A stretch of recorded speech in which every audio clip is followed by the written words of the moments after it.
I can just imagine your face right now as you get this message. That same look where you unconsciously clench your teeth out of stress, making those whining lips of yours to look more perched than they need to be. It really does astound me how ridiculously predictable you are sometimes, but I guess old habits just never die, do they? But I digress. I like seeing you that way, stressed and all. It happens to be one of the things that puts an ever slight warm feeling of ease in my black, wretched heart, as I hear a certain someone likes to call it these days. And that's just when you choose to acknowledge my existence. Ever since I left, you've been doing all you can to convince everyone that I don't even exist, even going so far to make sure that no one ever mentions my name again. Tell me, do I irk you that bad? Do you despise me so much that you figured the only way to hurt me, or more like put an insignificant dent on me, was to absolutely discard the time that we had together? Even though we both know that I was your first? Yeah, let me be extra clear on that. I was first. You can go spread whatever bullshit about me that you like, but I will not stand in second place to that pansy of a second wife of yours. I will never understand why so many people would be so foolish to even consider her as the first. Her, a weak-willed, mindless footstool whose only purpose for being relevant was literally so you wouldn't be left fucking a goat. All of this happening after I left you, of course. And it's really funny because you were so determined of getting me back when I left. You just couldn't stand me saying no to you.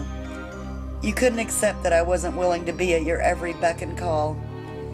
Hell, you even got 3 of your father's buddies to force me to come back to you. As if you owned me. Like I was some property that you could claim anytime you wished. But even then, I still refused to come back. I didn't want you, and I didn't want anything to do with you. By that time, I was already quite popular with my new friends, so there was no longer a need to be with you anyway.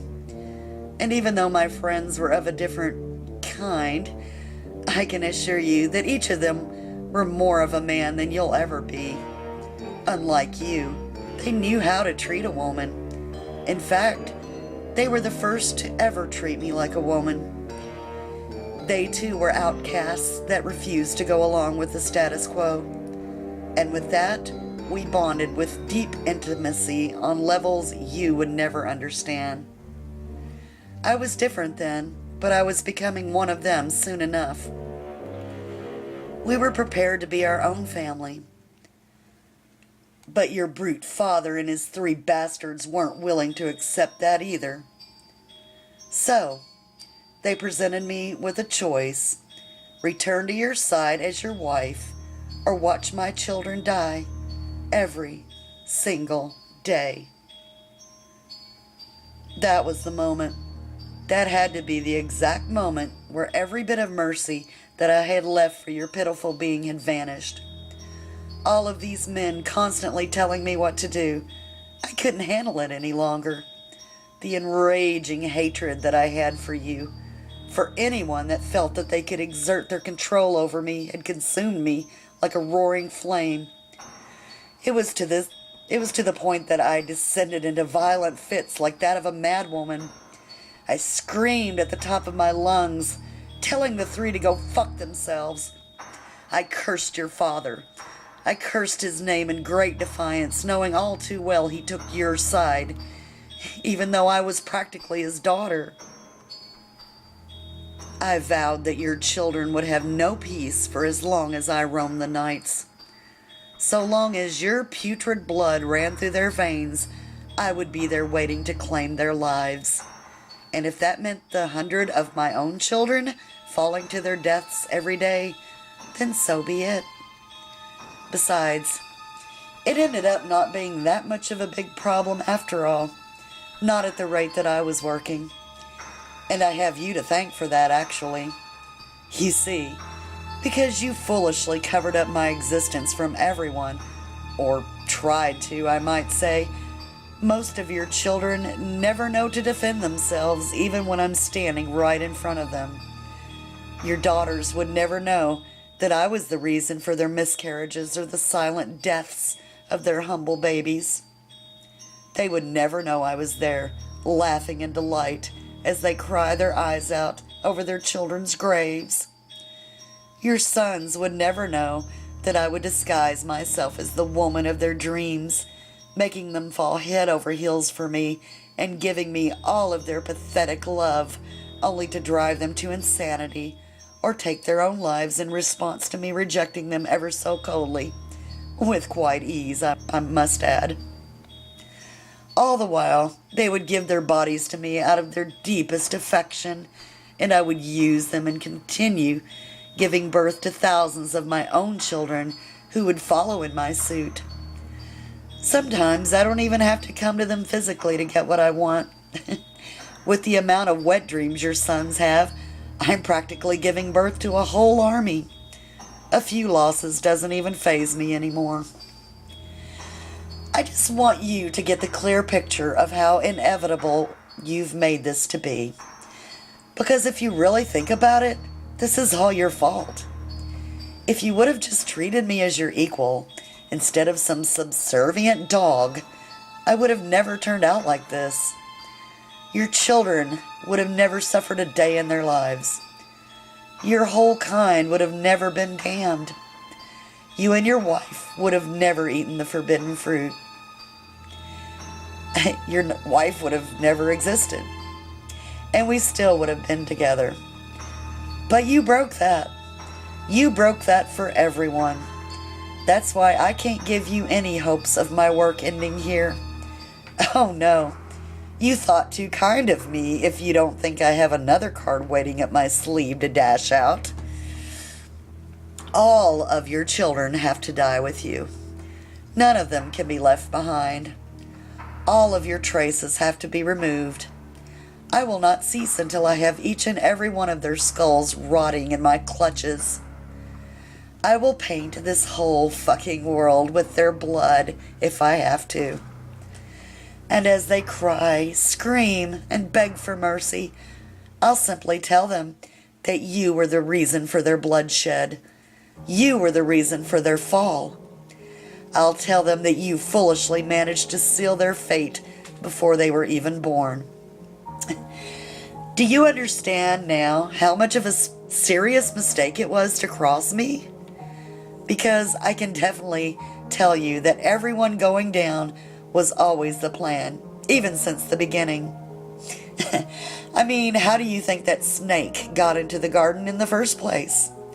How do you think it knew to trick your wife, a newcomer to the garden, into eating the forbidden fruit first instead of you? How do you think it knew precisely what would happen if both of you ate that fruit? Who exactly did you think that snake was? Did you seriously think I was just going to idly sit by and let you live out your happy ending unscathed? Now what type of story would that be? But don't you worry, I have no intention of letting this story go to waste. None of us do. And with the ending that we have in store for your children, oh, we're going to go out with a huge bang. We're all excited, especially my beloved. Oh, I probably should have mentioned him earlier when I was talking about my group of friends, because he was, in fact, their leader. And, boy, a leader is only an understatement of what he's capable of. When he finally comes into power, and he will come into power, he'll have this whole world eating out of the palm of his hand, if he's not doing so already. He tends to play your children like a deck of cards, so it's literally only a matter of time until they willingly give him a throne. And he has plans, great plans to deal with each and every one of your children. By that time, all of my dearest friends and children will be free to walk on the same ground as yours. We'll even be close enough to visit your own homes, and maybe even closer. And no, there's not going to be any barriers of any kind. There's not going to be a single law or force to protect you. There's not going to be any prayers, any blessings, or any rituals that you think will stop us. We will have our way, and not even your father will be able to do anything about it. We're very much looking forward to becoming well acquainted with all of you. We'll be like one big family. After all, isn't that what we are at the end of the day? You know, even after all we've been through, we never technically got a divorce. And what type of wife would I be if I didn't come home to take care of my loving husband? So don't you worry. I might have been away for a long time, and there might be a couple of things that has changed about me since we last met. But I promise you, after I finish my work, I'll be home soon once again, honey. I'll be home real soon. Sincerely, your first wife, Lilith.